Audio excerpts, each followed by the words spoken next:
வணக்கம் மக்களே, வளர்க தமிழ் வளர்க தமிழ் பேசிட்டு இருக்கிறது நான் உங்க தமிழ். இன்னைக்கு ஸ்பெஷல் அப்படின்னு கேட்டீங்கன்னா அஷ்டமி ஜபரம். சோ அதுக்காக நாங்க என்னெல்லாம் பண்ணோம் அப்படின்றத தான் இந்த வீடியோல பார்க்க போறோம். சோ நாங்க ஏர்லி மார்னிங்கே இந்த ரோட்ல பாத்தீங்கன்னா கோலம் போட்டேன். அந்த கோலம் ரொம்பவே அழகாவும் பெருசாவும் வந்துருச்சு.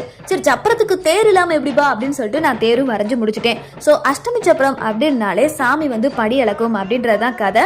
அஷ்டமி ஜபரத்துக்கு கண்டிப்பா சாப்பாடு கொடுக்கணும் அப்படின்றது மோட்டோ. சோ வட்டம் நாங்க அஷ்டமி ஜபரத்துக்காக பாத்தீங்கன்னா வெண்பொங்கல் தான் கொடுப்போம். பட் திஸ் டைம் ஒரு சேஞ்சுக்காக பாத்தீங்கன்னா நாங்க வந்து தக்காளி சாதம் விநியோகம் பண்ணோம். அஷ்டமி ஜபரத்தோட ஸ்பெஷல் பாத்தீங்கன்னா சிவனடியார்கள் எல்லாருமே சேர்ந்து ட்ரம் அடிச்சு வருவாங்க. கேட்கறதுக்கே செம்ம வைபா இருக்கும். அண்ட் இன்னைக்கும் அப்படிதான் இருந்துச்சு. ஸோ ஃபர்ஸ்ட் ஆஃப் ஆல் மக்கள் வெள்ளத்தில் பார்த்தீங்கன்னா நாங்கள் வந்து சொக்கர் தேரை பார்த்துட்டோம். அதை தொடர்ந்து பார்த்தீங்கன்னா மீனாட்சி தேரும் பார்த்துட்டோம். ஸோ சூப்பராக சாமி பார்த்து முடிச்சிட்டோம். அண்ட் எங்கள் வீட்டுக்கு ரிலேஷன்ஸ் எல்லாருமே வந்திருந்தாங்க. செம்ம என்ஜாய்மெண்ட்டாக இருந்துச்சு. அண்ட் இன்னைக்கு பார்த்தீங்கன்னா முழுக்க எங்கள் ஏரியா மக்கள் கூட்டம், சாமி தேரு, சாம்பிராணி போக அண்ட் எல்லாருக்குமே பிடித்தமான ஜவ்வு முட்டாய், ட்ரம்ஸ் அண்ட் குழந்தைகளுக்கு பிடித்தமான பலூன்ஸ் சொல்லி எங்கள் ஏரியா முழுக்க ஜெகன்னு திருவிழா மாதிரி இருந்துச்சுங்க. இன்னைக்கு டே ஃபுல்லாகவே டிவோஷன் உள்ள போச்சுன்னு தான் சொல்லணும். ஸோ உங்களுக்கும் இந்த மாதிரி எக்ஸ்பீரியன்ஸ் இருந்துச்சுன்னா மறக்காம கமெண்ட் செக்ஷன் மென்ஷன் பண்ணுங்க. அண்ட் இந்த மாதிரி இன்ட்ரெஸ்டிங்கான வாய்ஸ் ஒரு கேட்கணும் அப்படின்னு நினைச்சீங்கன்னா மறக்காம நம்ம பேஜை ஃபாலோ பண்ணுங்க, ஷேர் பண்ணுங்க, சப்போர்ட் பண்ணுங்க அப்படின்னு சொல்லிட்டு tata bye bye, take care and see you சொல்லிட்டு இந்த வீடியோவை முடிச்சுக்கிறது நான் உங்க தமிழ்.